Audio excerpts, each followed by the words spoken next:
Drew, how's the bye week? It was good. Good to kind of take a look at the offense as a whole, kind of big picture stuff, and then get away for a little bit, spend some time with the family. So it was a good week. What can a bye or time away do for a team kind of with the 7-game kind of home stretch coming up? I think the biggest thing is just physically give these guys a break a little bit. I mean, the NFL season's a grind on their bodies, so I think it's a time to really spend some time and make sure that the nicks and bruises are healing up, that you're putting yourself physically in a position to finish the season with how many ever games you have left. And I think guys really took to that, and I think it was good. As Jonathan this as well, but can it be as much of a mental break as a physical break? Yeah, and I think for that, everybody's different from that standpoint. So I think that would be more of on an individual basis. I think the physical thing is pretty much universal, but yeah, I think both are really important. When you say big picture, without giving away, obviously the things the details that you were looking at, what does that look like? Maybe how big picture are you going when you examine the offense? It's a lot of different directions. It can be as simple as like, hey, let's look at our empty game, or our play action game, or our run game, or it could be situational of, hey, let's take a look at third down or short yardage or red zone. There's a lot of different ways to kind of pull it apart.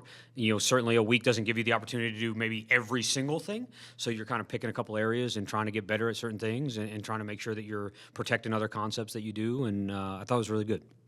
JG spoke on a couple of things that he looks for out of the guys when they're coming back from the bye. What are some of the things that you look for?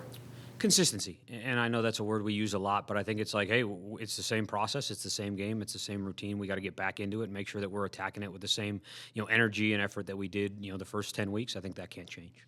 Since his practice window opened, what have you seen from Jonah Williams in his return? I think just very comfortable jumping right back in on the field with the guys, communication, technique. Obviously done it at a high level for a long time in his career, so really picked up where we wanted him to, and excited to see him back out there with the guys. When you look at the job that Kelvin has done in his absence, kind of what comes to mind?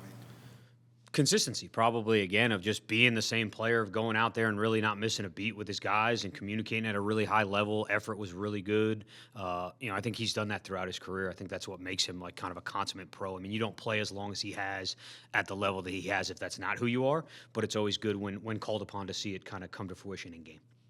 With that same energy that you were talking about, hope guys come back with, was that visible yesterday in the practice? Yeah, I think guys, it's something they like to play. I mean, it's certainly a job, and we all understand that. But I think at the end of the day, it is a game, and I think a lot of guys really enjoy being out there with their teammates and competing and going to play. So it was fun to get back out there. What stood out for you when the Seahawks and the Niners met the other day with their defense? I think they. Certainly I think they were coming off of their bye, so just kind of that effort and energy and kind of cleaning some stuff up that they maybe had some issues with there in the last couple of weeks. I thought was, that they did a nice job of that. Was certainly hoping not to see that, obviously. But no, we played, Mike McDonald last year in Baltimore. I think he's a phenomenal coach. He does a really nice job from a scheme standpoint, and certainly year one in the system, getting those guys on the same page. I thought it's an impressive group. I know you only had 22 snaps with Jonah, but what does he bring to this offensive line?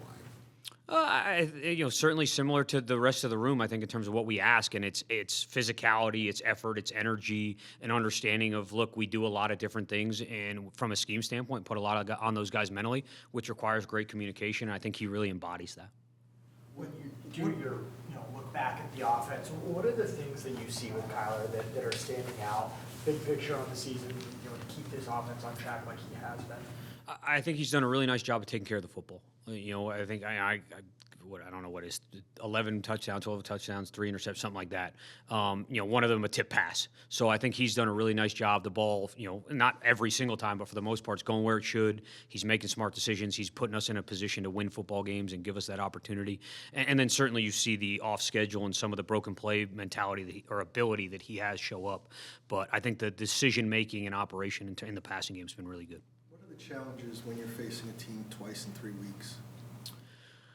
Honestly, it's not a lot different than anything else. It's such a 1 week at a time league that you kind of, hey, we're going to do everything we can to win this game, and then we're going to worry about the next one. And when we go back to play them the second time, we're going to look at the first one, but we're not going to overreact. We still got to go based on who we have, who they have, what the game looked like, all those different things. It really doesn't change a whole lot in terms of the prep or how you go play the game.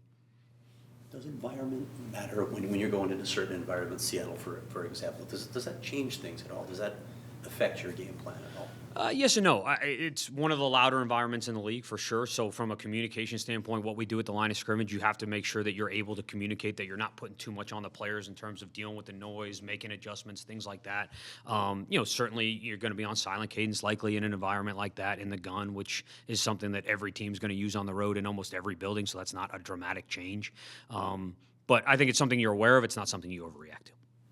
You talked about Kyler's decision-making. What's really stood out to you so far about I think the timing and rhythm of his feet coupled with where his eyes are throughout the progression in the passing game, I think it's been really impressive to see that there's anticipation, there's an understanding of when it's not exactly the look that we talked about, but we did talk about other things, that here's where your next answers are.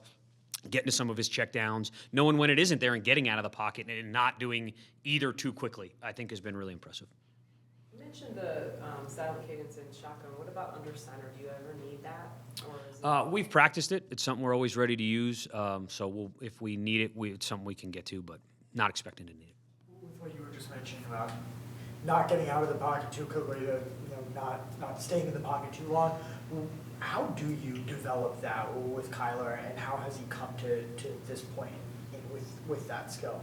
I would say I can't take a lot of credit for that development. That's something I think he's done really well throughout his career. A lot of that for a quarterback is inherent. I think there's some teaching of understanding of hey, this is what we're calling the play for. These are the coverages that we like. These are the coverages we don't. If we get this coverage, it's not as clean. So that may speed up your process at times. I think you can teach and learn that.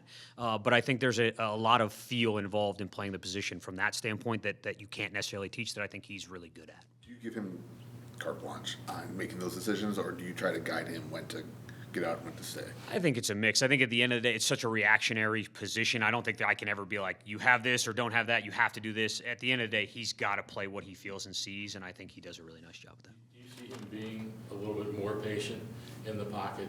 And then also with checkdowns, I know in the Jets game, there was a bunch of those that ended up being almost an extension of the running game.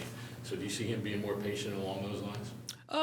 Yeah, I would say not generally speaking. I think he's done a nice job. I guess it hasn't changed a ton in my mind.